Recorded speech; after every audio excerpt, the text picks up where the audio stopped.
दोस्तों, जिस पल का करोड़ों भारतीय पिछली कई सदियों से बेसब्री से इंतजार कर रहे थे, वह ऐतिहासिक पल अब निकट आ चुका है।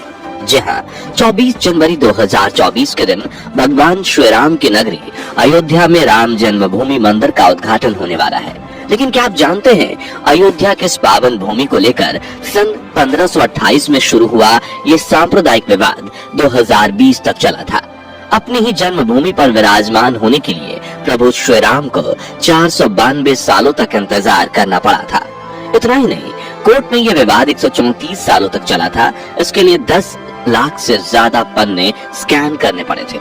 जी हाँ, आप बिल्कुल सही सुन रहे हैं। 100-200 नहीं, बल्कि पूरे 10 लाख पन्ने स्कैन करने पड़े थे। और भारत की सबसे बड़ी अदालत सुप्रीम कोर्ट के इतिहास का यह दूसरा सबसे लंबा चलने वाला केस था, जिसमें करीबन 40 दिन सुनवाई चली थी।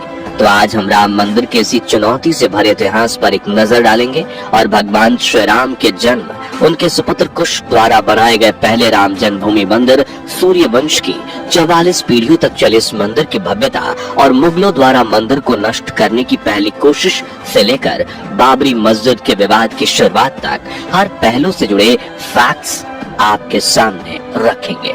तो पूरा वीडियो जरूर देखिएगा और भगवान श्री राम के भक्तों, वीडियो को लाइक जरूर कर दीजिएगा। अयोध्या को भगवान श्री राम के पूर्वज वैवस्वत मनु ने बसाया था। तभी से इस शहर पर सूर्यवंशी राजाओं का राज था।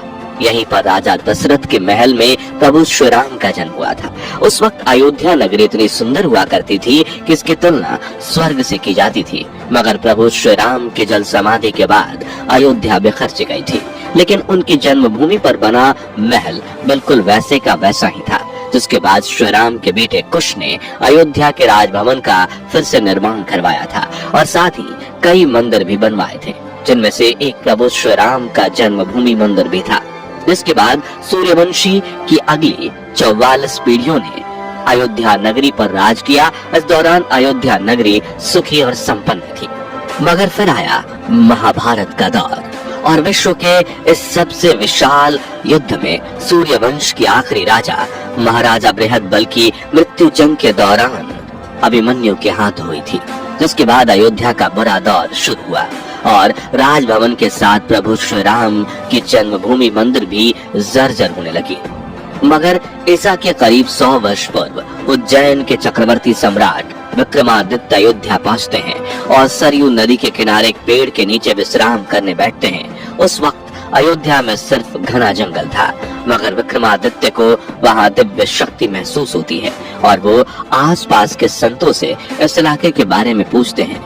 तभी वो संत महात्मा सम्राट विक्रमादित्य को बताते हैं कि ये प्रभु श्री राम की जन्मभूमि अयोध्या नगरी है, जो कि महाराज बृहदबल की मृत्यु के बाद पूरी तरह से जर्जर हो चुकी है। तभी सम्राट विक्रमादित्य काले रंग के कसौटी पत्थर वाले 84 खंभों पर राम जन्मभूमि मंदिर का फिर से निर्माण करवाते हैं। साथ ही यहाँ राजमहल, कुएं और कई अन्य मंदिरों का निर्माण भी करवाते हैं, जिससे अयोध्या नगरी एक बार फिर चमक उठती थी। अब विक्रमादित्य के बाद कई राजाओं ने इस मंदिर की देखरेख की और समय समय पर सुधार कार्य करवाना जारी रखा। मगर 1120 में कन्नौज के राजा जयचंद ने मंदिर के स्तंभों पर सम्राट विक्रमादित्य के इंस्क्रिप्शंस को उखड़वाकर अपना नाम लिखवा दिया। हालांकि पानीपत युद्ध के बाद राजा जयचंद का शासन भी समाप्त हुआ। इस दौरान भारत पर मुगलों के आक्रमण बढ़ गए थे, जो न सिर्फ बड़े बड़े राज्यों को हथियाने की कोशिश में लगे हुए थे, बल्कि काशी, मथुरा और अयोध्या जैसे समृद्ध राज्यों में भी लगातार लूटपाट कर रहे थे, मंदिर तोड़ रहे थे और पुजारियों की हत्या तक कर रहे थे। मगर 14वीं सदी तक वो अयोध्या के राम मंदिर को तोड़ने में सफल नहीं हो पाए थे। बताया जाता है कि सिकंदर लोधी के शासनकाल के दौरान ही यहाँ मंदिर मौजूद था। मगर फिर 14वीं सदी में मुगलों ने हिंदुस्तान पर कब्जा कर लिया और लाखों हिंदुओं की भावनाओं से जुड़े राम जन्मभूमि मंदिर को नष्ट करने की काफी कोशिश की और आखिर में साल 1528 में वो इस पावन मंदिर को तोड़ने में सफल रहे, जहां उन्होंने अपनी बाबरी मस्जिद के ढांचे को खड़ा किया था। दरअसल 1528 में मुगल साम्राज्य के संस्थापक बाबर ने ही इस मस्जिद के निर्माण का आदेश दिया था। तब से लेकर अयोध्या नगरी में इस जमीन को लेकर दो धर्मों के बीच के विवाद की शुरुआत हुई थी। जो 1528 से लेकर 2020 तक करीबन 492 साल तक चला और इस विवाद को दुनिया के इतिहास का सबसे लंबा विवाद कहा जाता है। खैर, कहानी पर वापस आए तो अकबर और जहांगीर के शासन के दौरान हिंदुओं को मंदिर के लिए पास की भूमि एक चबूतरे के रूप में सौंपी गई थी, मगर फिर मुगल के सबसे क्रूर शासक औरंगजेब ने अपने पूर्वज बाबर की याद में यहाँ भव्य मस्जिद बनवाकर उसे बाबरी मस्जिद नाम दे दिया।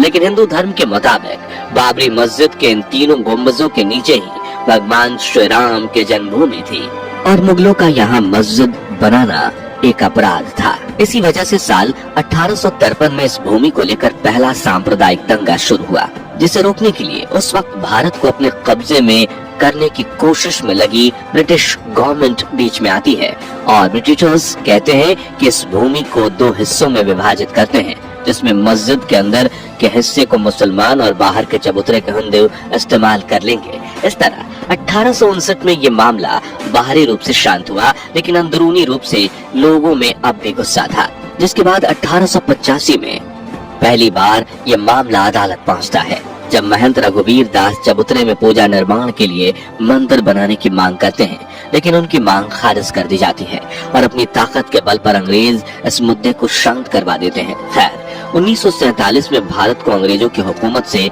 आजादी मिलती है, जिसके 2 साल बाद 1949 में बाबरी मस्जिद और राम मंदिर को लेकर असली विवाद की शुरुआत होती है। दरअसल 23 दिसंबर 1949 के दिन मस्जिद के मुख्य हिस्से में भगवान श्री राम की मूर्ति पाई जाती है, जिसे हिंदू एक चमत्कार मान रहे थे और उनका कहना था कि भगवान श्री राम यहाँ खुद प्रकट हुए हैं। जबकि मुस्लिम कम्युनिटी ने यह आरोप लगाया कि रात के समय में किसी ने चुपके से मूर्ति वहाँ रख दी थी। इस वजह से चारों तरफ गर्मा गर्मी फैलने लगी और दंगे शुरू होने के डर से यूपी सरकार ने इस पूरे इलाके को विवादित ढांचा कहकर मस्जिद के मुख्य भाग के साथ चबूतरे पर भी ताला लगा दिया। इस कंप्लीट बैन को हटाने के लिए कोर्ट में कई सिविल केसेस फाइल किए जाते हैं, जैसे कि साल 1950 में फैजाबाद सिविल कोर्ट में महंत रामचंद्र दास भगवान रामलला की पूजा करने के लिए अर्जी दाखिल करते हैं। फिर 1959 में निर्मोही अखाड़ा ने पूरे इलाके को अपने अंडर में लेने की अर्जी दाखिल की, जिसके 2 साल बाद 1961 में सुन्नी वक्फ बोर्ड तीसरी अर्जी दाखिल करके कहते हैं कि बाबरी मस्जिद का मालिकाना हक हमें मिलना चाहिए और यहाँ से मूर्ति हटा देनी चाहिए। अब ये केस सालों तक कोर्ट में चलता रहा और इसी बीच 1984 में विश्व हिंदू परिषद ने एक कमेटी बनाई और बाबरी मस्जिद को हटाकर मंदिर बनाने की मांग की। अब 1986 में फैजाबाद कोर्ट के जज M.K. पांडे ने हिंदुओं के हित में फैसला सुनाते हुए उन्हें इस इलाके में पूजा करने की अनुमति दे दी, जिससे नाराज होकर मुसलमानों ने अपनी बाबरी मस्जिद एक्शन कमेटी बनाई। अब धीरे धीरे मामला और ज्यादा गर्म होने लगा। 1990 में मिनिस्टर लाल कृष्ण आडवाणी ने गुजरात के सोमनाथ से अयोध्या तक रथ यात्रा निकाली, जिससे दंगों की शुरुआत हो जाती है और आडवाणी जी को बिहार में गिरफ्तार कर लिया जाता है, जिसके अगले साल उत्तर प्रदेश में कल्याण सिंह की सरकार भी ब्रिटिशर्स की तरह ही पूरे इलाके को अपने कब्जे में ले लेती है।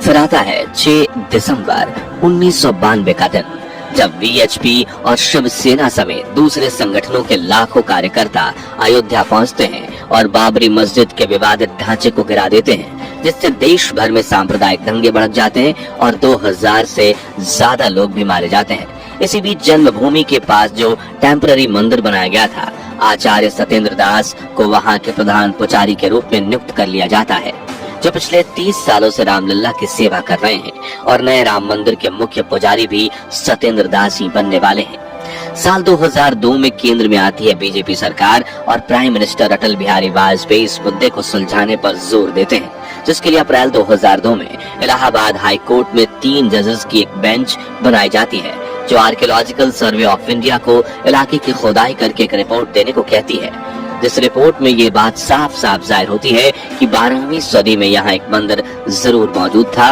और 1528 में यहाँ मस्जिद बनाई गई थी, मगर इसके बीच के 300 साल का डेटा क्लियर नहीं था। लेकिन इससे ये बात जरूर साबित होती है कि मंदिर को गिराकर ही मस्जिद बनाई गई थी, जिस पर कई साल चर्चा करने के बाद साल 2010 में इलाहाबाद कोर्ट ये फैसला सुनाती है कि विवादित इलाके को सुन्नी वक्फ बोर्ड, रामलला विराजमान और निर्मोही अखाड़े के बीच 3 बराबर हिस्सों में बांट दिया जाए। मगर 2011 में सुप्रीम कोर्ट अयोध्या विवाद पर इलाहाबाद कोर्ट के फैसले पर रोक लगा देती है। दोस्तों, फरवरी 2016 में सुब्रमण्यम स्वामी सुप्रीम कोर्ट में अयोध्या विवाद को लेकर केस फाइल करते हैं, लेकिन 2017 में सुप्रीम कोर्ट के जज के.एस. खेहर इस मुद्दे को कोर्ट के बाहर आपसी सहमति से सुलझाने की सलाह देते हैं। मगर दिसंबर 2017 तक इलाहाबाद कोर्ट के फैसले को लेकर 32 अपील पहुंचती है और सुप्रीम कोर्ट ने कहा कि हम इस केस की सुनवाई जनवरी 2019 से शुरू करेंगे। अब 8 मार्च 2019 को सुप्रीम कोर्ट में इस मामले को मीडिएशन के लिए भेजा जाता है और मीडिएशन पैनल को कार्यवाही पूरी करने के लिए 8 हफ्तों का समय दिया जाता है।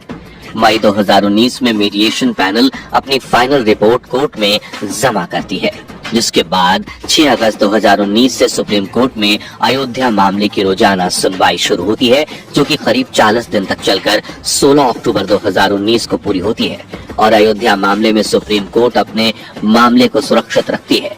इसके कुछ समय बाद आया वो दिन जिसका वर्णन राम जन्मभूमि मंदिर के इतिहास में सुनहरे अक्षरों में किया गया है। जी हाँ, 9 नवंबर 2019 के दिन सुप्रीम कोर्ट 134 साल पुराने इस कोर्ट विवाद में अपना फैसला सुनाती है, जिसके तहत अयोध्या में 2.77 एकड़ की पूरी विवादित जमीन रामलला विराजमान को मंदिर निर्माण के लिए दे दी गई, जबकि मस्जिद के लिए भी अलग से 5 एकड़ जमीन मुहैया करवाने का आदेश दिया गया। जिसके बाद 5 अगस्त 2020 के दिन राम जन्मभूमि मंदिर के लिए भूमि पूजन किया गया और सिर्फ 3 सालों में यूपी सरकार ने रात दिन एक करके राम मंदिर के निर्माण को पूरा कर लिया है। अब 22 जनवरी 2024 के दिन मंदिर के गर्भगृह में रामलला की प्राण प्रतिष्ठा की जाएगी।